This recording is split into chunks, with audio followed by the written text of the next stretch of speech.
The text from James lit up my phone during an investor meeting. "I miss you, Olivia. My life is falling apart. Can we talk? Just once. Please." He cheated on me for 2 years.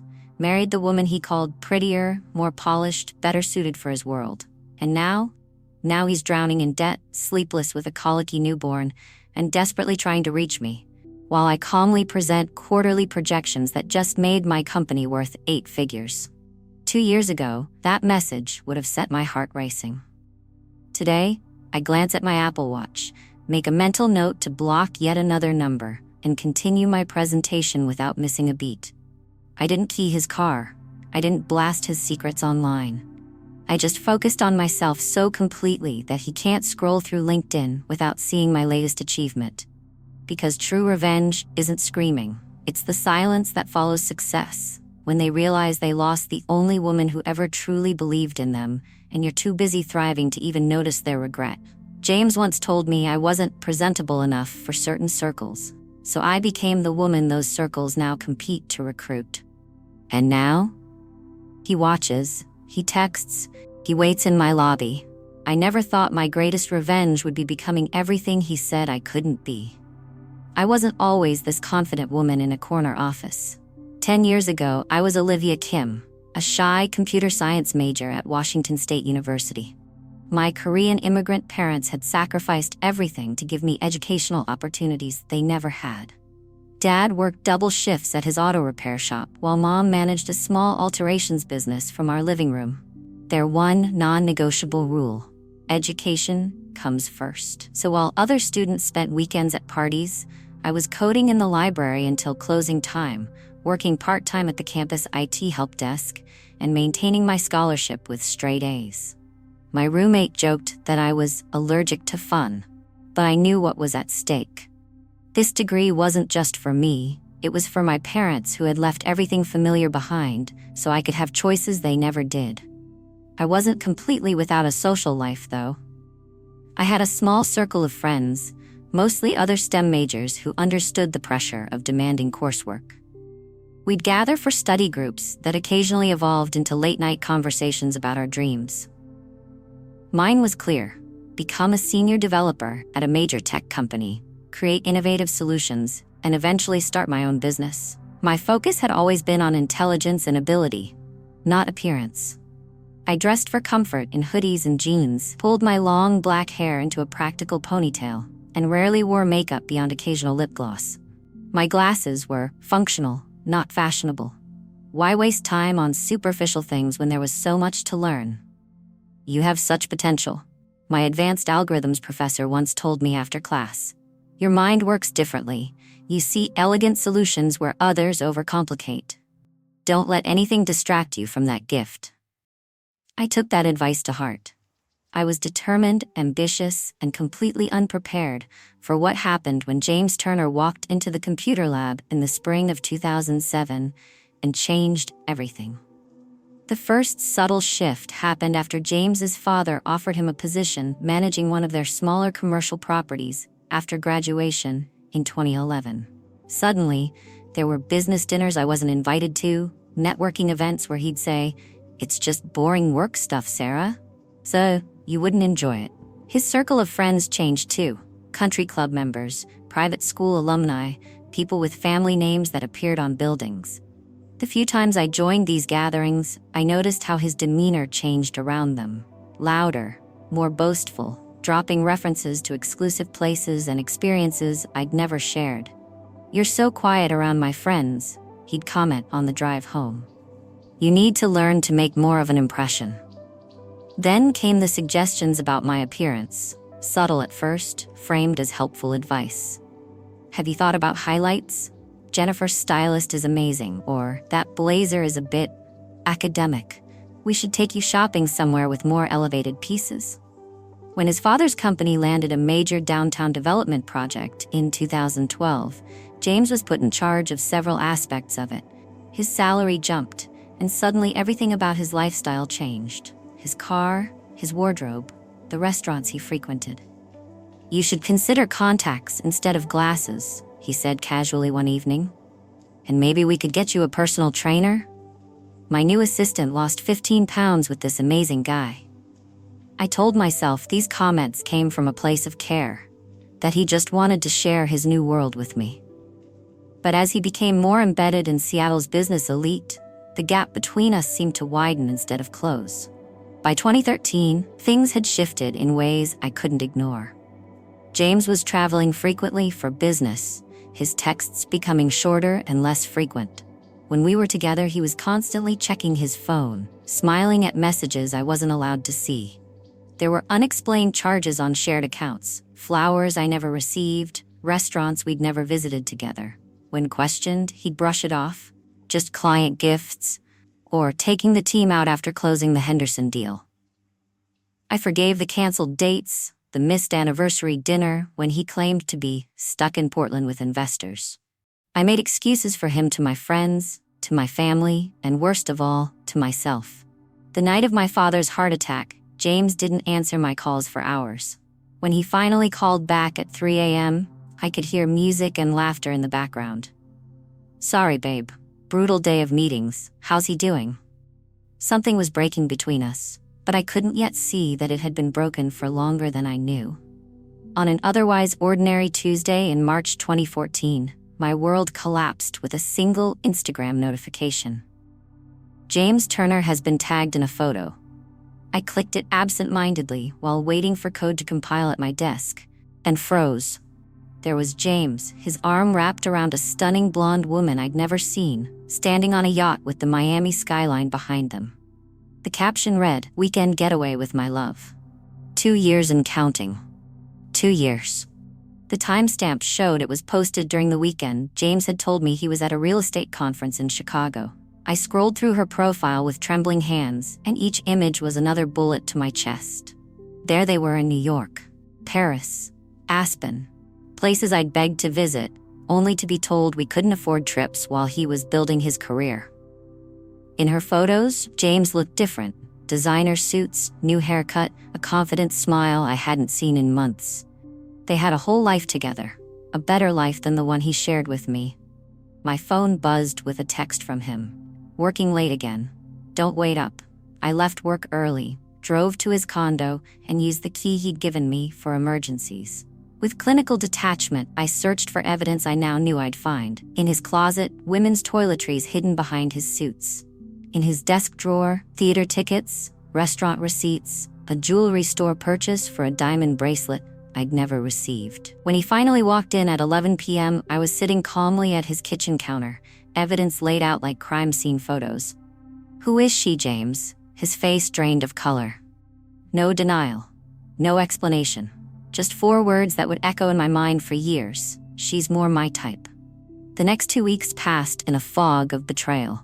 I learned her name was Vanessa, a model-turned real estate agent who'd been working with James's father's company. She was everything I wasn't: tall, blonde, socially polished, from a wealthy family that traveled in the same circles as his. Mutual friends admitted they'd known for months. My best friend Sarah confessed she'd seen them together at a restaurant but didn't want to hurt me. My roommate revealed he'd brought Vanessa to parties when I was working late. The betrayal wasn't just James, it was an entire social circle that had deemed his behavior acceptable. I tried to focus on work, but my performance suffered.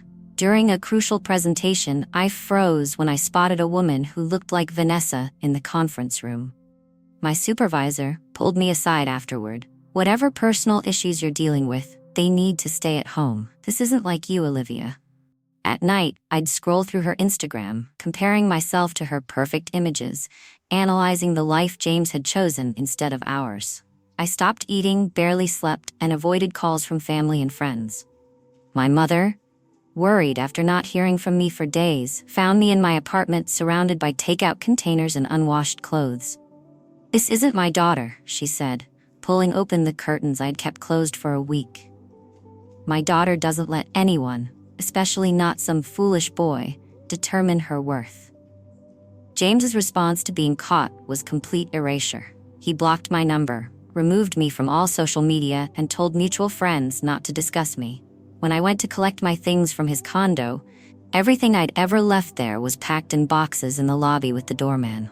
Instead of an apology, he sent a check for $2,000 with a note, "For any expenses while we were together." As if 7 years could be settled like a business transaction. When my father unexpectedly passed away the following month, James sent flowers to the funeral home with a generic card signed the Turner family. He didn't call, didn't attend, didn't acknowledge the man who had once welcomed him into our home as the son he never had. Through mutual connections, I heard his version of our breakup. I wasn't ambitious enough, was too focused on work, didn't fit in with the lifestyle he needed to maintain for his career. The real truth came from his college roommate, who, after too many drinks at a mutual friend's wedding, admitted what James had told him. He said you were fine when it was just you two, but once he started moving up, he needed someone more presentable. His words, not mine. Presentable. 7 years reduced to my appearance and social skills. A week later, I saw their engagement announcement in the Seattle Times. 3 months after our breakup, I sat alone in my apartment on my 30th birthday, staring at my reflection. I'd barely recognized the hollow-eyed woman looking back at me. I'd lost weight from not eating, my skin was breaking out from stress, and I'd been passed over for a promotion I'd once been guaranteed. "Is this who you want to be?" I asked my reflection.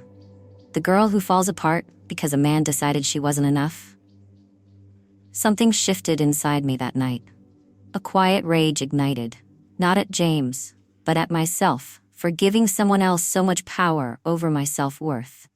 I'd spent months analyzing why I wasn't good enough, when the real question was, why had I ever believed that his assessment of me mattered? I took out a notebook and made 3 lists: my career goals, my personal development plans, and a fitness strategy. I wasn't going to change to win him back. I was going to transform to reclaim myself. The woman James had dismissed as not presentable enough was about to present herself to the world on her own terms. And I promised myself one thing as I finally fell into a peaceful sleep. The next time he saw me, and something told me he wouldn't recognize what he'd thrown away. The transformation began methodically, like any good coding project. I approached rebuilding myself with the same precision I used when debugging complex systems. Identify the issues, develop solutions, test repeatedly, and refine. First, my career. I'd been coasting at my company, comfortable but not challenging myself. I enrolled in advanced certifications in cloud architecture and AI development, skills that would make me invaluable in the evolving tech landscape. I joined professional organizations, attended conferences I'd previously avoided due to social anxiety, and began publishing technical articles on industry platforms. For my physical transformation, I didn't want quick fixes. I hired a personal trainer who specialized in sustainable fitness for busy professionals. We developed a realistic program I could maintain alongside my demanding career: strength training 3 mornings a week, cardio on alternating days, and meal preparation on Sundays. The weight loss wasn't dramatic at first, just a steady pound or 2 each week. I invested in a wardrobe consultant who helped me develop a personal style that felt authentic but elevated. Classic pieces that reflected my personality while projecting confidence in professional settings.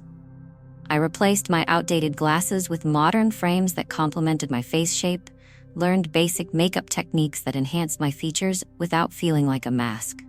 With each small change, I felt more in control. This wasn't about becoming someone else. It was about becoming more fully myself, the person who had been hiding behind insecurity and accommodation. I wasn't transforming for James. I was becoming the woman I'd always had the potential to be.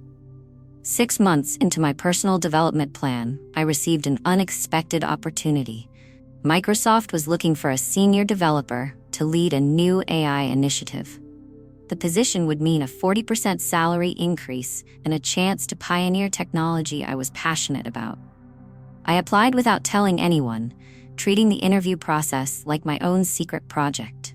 When I received the offer letter, I realized something profound. I didn't immediately think about what James would think of my success. For the first time in years, my accomplishments felt wholly my own. 3 years passed. I had been promoted twice at Microsoft, developed a patented algorithm for data processing, and launched a successful side business creating customized AI solutions for small companies. The physical changes had accumulated too. 30 pounds lighter, with a wardrobe that reflected my professional status and a confidence that came from achievement rather than appearance. I was presenting at a major tech conference in San Francisco when I saw him. I wasn't surprised to see him, honestly. The real estate and tech circles in Seattle have always overlapped, especially at events like this. James was in the audience during my keynote speech about ethical AI development. I noticed him do a double take when I was introduced, his eyes widening in recognition as I confidently walked across the stage. When he approached me at the networking reception afterward, I was prepared. I'd imagined this moment for years. "Olivia, I almost didn't recognize you. You look amazing." I smiled professionally, as I would with any conference attendee. "James, what brings you to a tech conference?" He explained that his father's company was looking to integrate AI solutions into their property management systems. We exchanged business cards. I noticed he wasn't wearing a wedding ring despite being married for 2 years according to mutual connections. "We should catch up properly," he suggested. "Are you free for dinner?" Against my better judgment, I agreed. Over an expensive meal he insisted on paying for, James revealed the truth. His marriage to Vanessa was struggling. His father was threatening to reduce his role in the company due to poor performance, and he'd been following my career from afar. "I made a mistake," he confessed after his third whiskey. "You were always the smart one, the one with real substance. I was an idiot."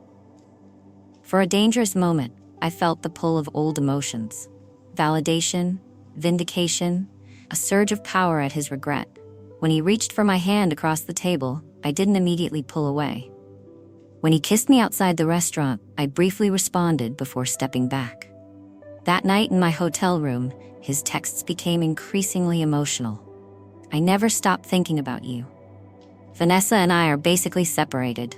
You're more successful than I ever imagined. We could try again." It was only when I returned to Seattle that I discovered from a mutual friend that James and Vanessa had just announced they were expecting their first child. The encounter in San Francisco exposed my vulnerability. Despite 3 years of growth, part of me still craved James's validation. This realization troubled me, but instead of suppressing it, I examined it like a bug in my code, something to understand and fix. I identified the problem. Despite my success, I still measured part of my worth through his eyes. The solution wasn't to cut him off entirely. That would be running away. Instead, I needed to rewrite our dynamic on my terms. James continued texting, calling, sending LinkedIn messages. Each time, I responded cordially but professionally. When he mentioned business opportunities, I engaged. When he ventured into personal territory, I redirected. I was building something more valuable than revenge. I was establishing control. I recognized that while James had hurt me deeply, he also offered a unique opportunity. His connections in real estate could benefit my AI business. His desperation to be in my good graces meant he was eager to open doors that might otherwise remain closed to a female tech entrepreneur. The power dynamic had completely reversed, and with that realization came a strategy.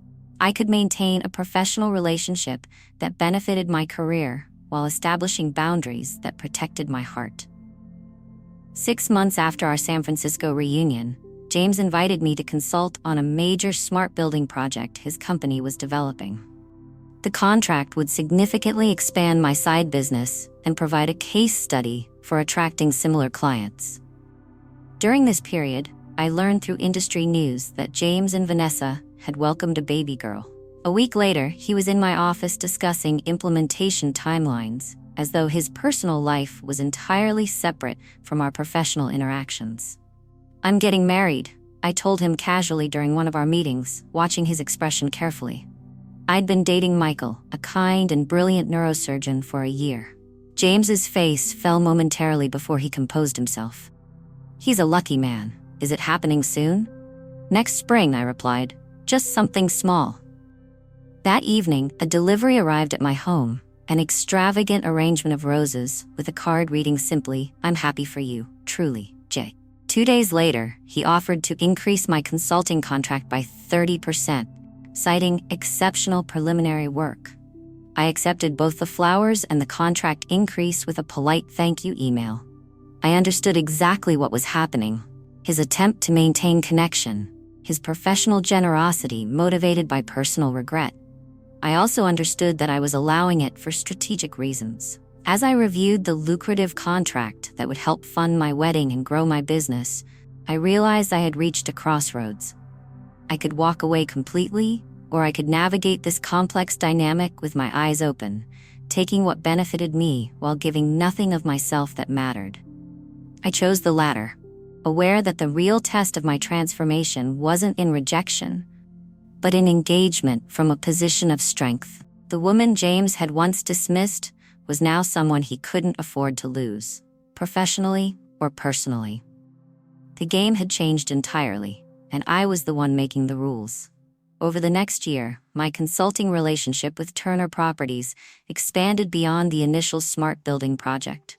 James insisted I be involved in all their tech initiatives, arranging meetings around my schedule and paying premium rates for my expertise. What started as one contract became 5, then 10, providing nearly 40% of my company's revenue. Each time we met, he would find ways to extend our interaction, suggesting working dinners, sending elaborate gift baskets to my office in appreciation, offering weekend retreats to discuss project details that could have been handled in an hour-long call. "I have an extra ticket to the symphony this Friday," he'd text. "The acoustics might help us think through the sound-responsive lighting system." "My family's vineyard just released their new reserve, accompanied a $500 bottle of wine delivered to my home. Thought you might enjoy it while reviewing the security protocols." I accepted the professional opportunities but sidestepped the personal invitations. When gifts arrived, I sent brief, cordial thank you emails. When he suggested dinner, I brought my project manager along. I maintained the boundary between business and personal, a boundary he continuously tested. During this period, social media provided glimpses into his home life. Vanessa posting fewer glamour shots and more tired selfies with their infant daughter. James rarely appearing in family photos, increasingly sparse captions about making it work and challenging times. Meanwhile, my engagement to Michael featured prominently in my limited social media presence. Hiking trips, cooking adventures, candid moments that reflected genuine happiness rather than carefully curated images. "Your fiancé must be bothered by how much time we spend working together," James remarked during one meeting. "Michael trusts me," I replied simply, "and he's secure enough not to worry about my professional relationships." The implication hung in the air between us. Unlike James, who had proven himself untrustworthy in both areas, his face flushed, and he quickly changed the subject. What James didn't know was that Michael and I had complete transparency. My fiancé understood exactly who James was, what he had done, and the complex dynamic of our current professional relationship. "As long as it's benefiting your business and not hurting you emotionally, I support whatever approach you take," Michael had said. "I'm not threatened by your past, I'm invested in our future." That security, that genuine partnership was something James had never offered even at our relationship's best. 2 years into our professional relationship, the power shift became dramatic. James's father stepped back from day-to-day operations due to health concerns, putting James in charge of the company during a challenging economic period. Meanwhile, my AI consulting firm had grown to 20 employees with clients across 3 continents. The dynamic between us transformed in ways neither of us could have anticipated. James began asking for business advice, calling me late at night with questions about management strategies and technological innovations that could save struggling projects. "Dad always made this look easy," he confessed during one midnight call. "The board is questioning everything I do. I need your perspective." I became, ironically, his most trusted advisor. The woman he once deemed not polished enough for his world was now the expert he relied on to navigate that very world. Then came the revelation that shifted everything. During a heated board meeting I attended as a technical consultant, James's father openly criticized his leadership. If you'd spent half as much time learning the business as you did cultivating your social image, we wouldn't be in this position. Later that week, James's assistant accidentally copied me on an email thread, revealing the company had taken significant losses on projects James had mismanaged. They were considering selling several properties to cover upcoming loan payments. Meanwhile, my personal life flourished. Michael and I purchased our dream home in an exclusive neighborhood, ironically, on the same street where James had once told me I couldn't afford to belong. My company received a prestigious innovation award, featured in the same business journal that had once showcased James and Vanessa's wedding. When we announced my pregnancy a month after our first anniversary, James sent an extravagant baby gift with a handwritten note. "You deserve all this happiness. I wish things had been different." The most telling moment came when James called me at 2 a.m., slightly intoxicated, after a particularly difficult board meeting. "Did you know Vanessa left me? Took Aurora and moved in with her parents. Said I'm too obsessed with work, too stressed about money. The irony, right? I left you because you weren't socially advantageous enough, and now I'm alone with a failing company while you have everything I thought I wanted." I listened silently, then simply said, "I'm sorry things are difficult, James. I hope you find the right path forward. It's late, we should both get some sleep." Before hanging up, he said something that confirmed the complete reversal of our positions. "Your consulting fee increase takes effect next month, by the way. I know it's steep, but the board agrees we can't afford to lose you right now." My wedding to Michael was an intimate affair at a historic estate outside Seattle. Just 60 guests, excellent food, and a string quartet playing during the garden ceremony. I had specifically not invited James, though several mutual connections from the business world attended. 3 days before the wedding, James called about an urgent contract matter that required an in-person meeting. When I arrived at his office, there was no contract issue, just a small blue box on his desk. "A wedding gift," he explained. "I wanted to give it to you privately." Inside was a platinum bracelet with a small pendant, a replica of the first coding project I'd helped him with in college. The gesture was both thoughtful and presumptuous. "You can't attend the wedding, James," I said gently, "but thank you for the gift." His face fell. "I know, I wanted you to have something that acknowledged our history before you start your new life." What he didn't know was that his company had unknowingly financed aspects of my wedding. The venue was a property his family had recently been forced to sell to one of my clients' investment groups. The catering came from a restaurant chain that had implemented my AI reservation system at a steep discount thanks to James's recommendation. The meeting took an unexpected turn when he abruptly asked, "Are you happy, Olivia? Truly happy?" "Yes," I answered without hesitation. "I am. You know I made the biggest mistake of my life, right?" His voice cracked. "You weren't just the smarter choice, you were the right one. I was too shallow to see it." I remained silent, neither confirming nor denying his assessment. "Vanessa and I," he continued, "we looked good in photos, but there was nothing real. She left because the money started running out. You're succeeding because you built something genuine." Then came the revelation I hadn't expected. "You know what I told my friends when we first broke up? That you weren't presentable enough for the circles I needed to move in." His eyes filled with tears. "Now those same people are asking me for introductions to you. The irony is, I'm not presentable enough for your world now." I placed the bracelet back on his desk. "James, I wish you well. I really do. But this," I gestured between us, "needs to remain professional, for both our sakes." As I stood to leave, he asked quietly, "Will your company still work with Turner Properties? We need you more than ever." "Of course," I replied. "Business is business." The look of relief on his face confirmed what we both knew. Professionally, he now needed me far more than I needed him. 3 months after my wedding, the reckoning came. Turner Properties faced a financial crisis that couldn't be hidden from investors or the press. James's father returned from semi-retirement to stabilize the company, demoting James to a peripheral role overseeing technological integration. Essentially, becoming my direct report on the projects where my firm consulted. Our positions had completely reversed. Now he sat in my office for meetings, accepted my timeline estimates without question, and implemented my recommendations without debate. The man who once commented on my appearance now nervously straightened his tie before our video calls. When my company launched an innovative property management platform, 3 of Turner Properties' biggest competitors immediately signed contracts. James's father called me personally. "We can't afford to fall behind. Whatever they're paying, we'll match it, plus 20%. At industry events, I was now the one invited to speak on panels while James watched from the audience. In professional settings, I introduced him as our client from Turner Properties, without acknowledging our history. If anyone knew about our past, they had the tact not to mention it. The ultimate shift came when my first child was born, a healthy baby boy named after my father.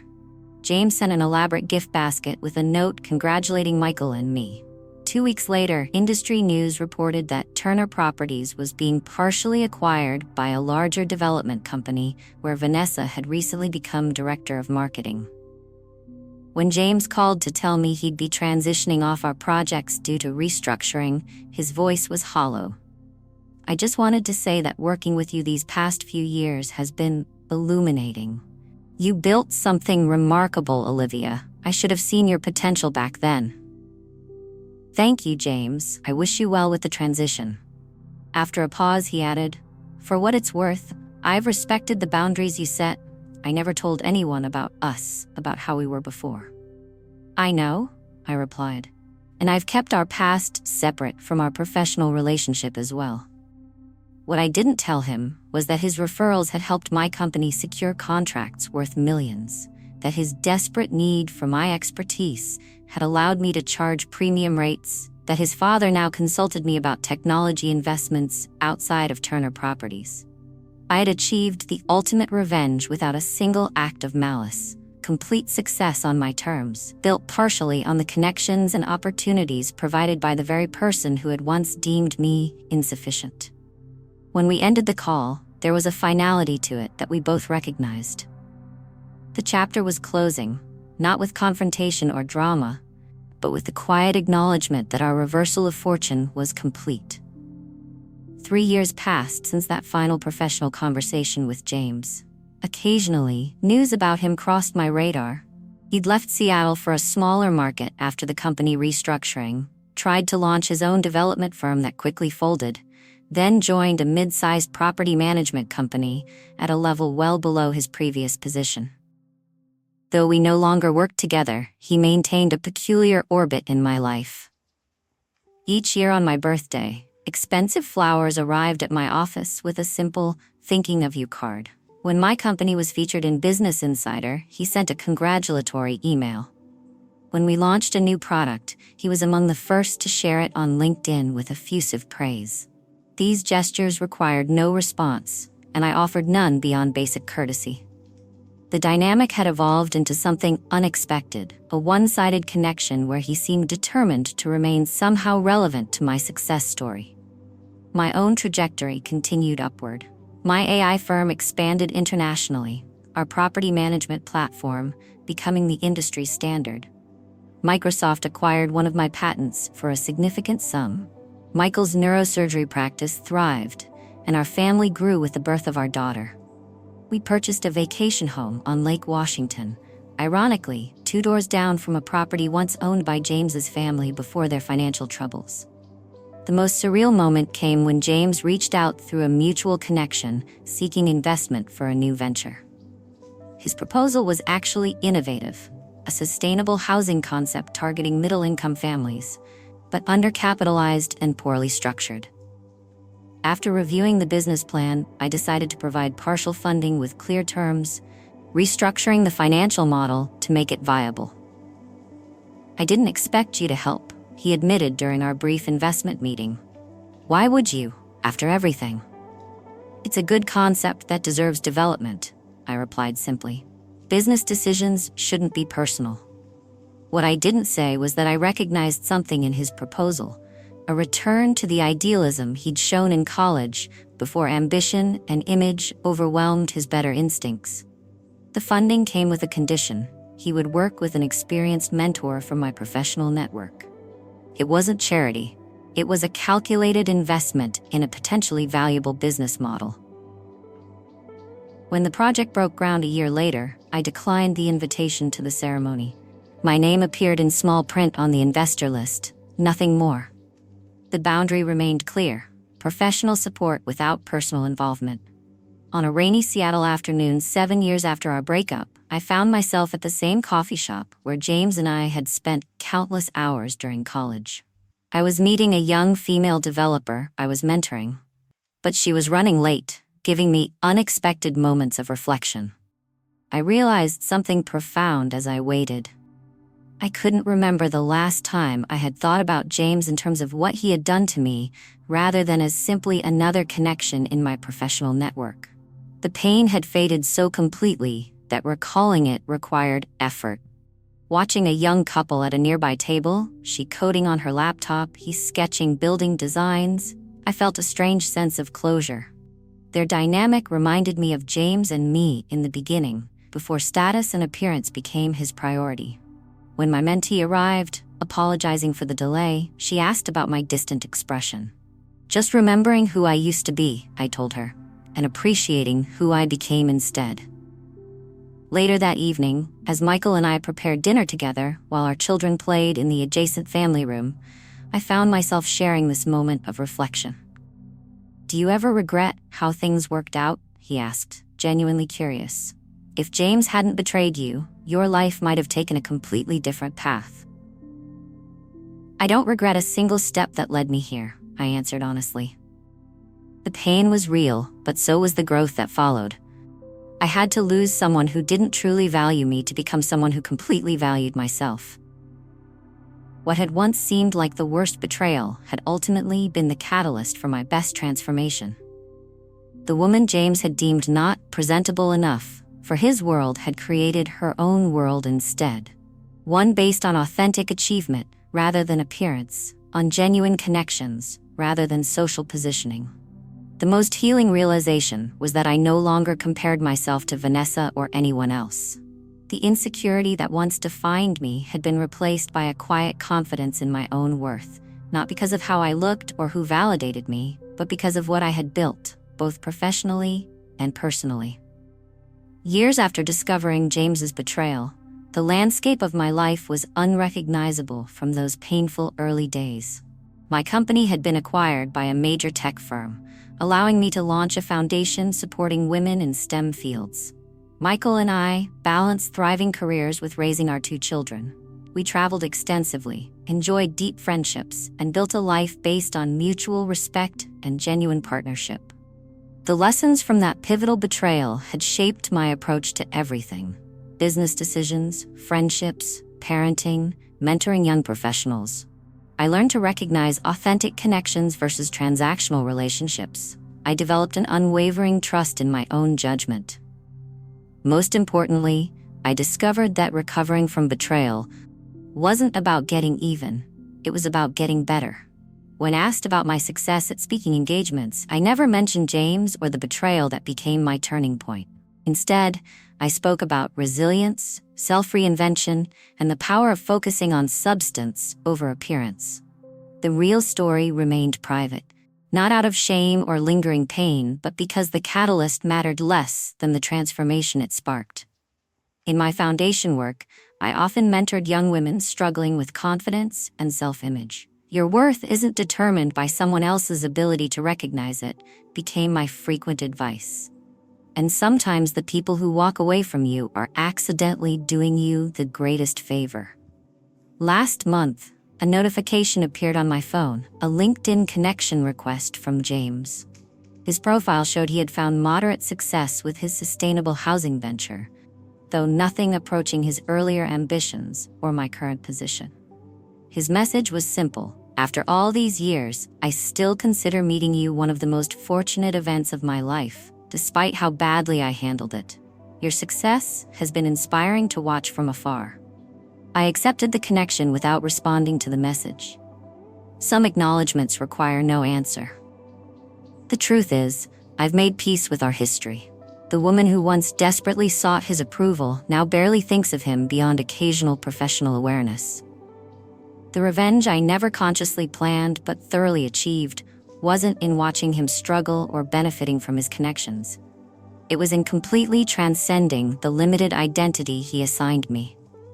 True power isn't found in making others feel small, but in growing so substantially that your former diminishment becomes inconceivable. True revenge isn't in evening the score, but in changing the game entirely. If you're reading this and recognizing yourself in my earlier self, measuring your worth through someone else's eyes, accepting less than you deserve, doubting your own value, remember this: the person who doesn't see your worth isn't worthy of seeing you. Start building anyway. Start growing anyway. Start believing anyway. The life you create without them will be your greatest triumph, and your own recognition of your value will be the only validation that truly matters.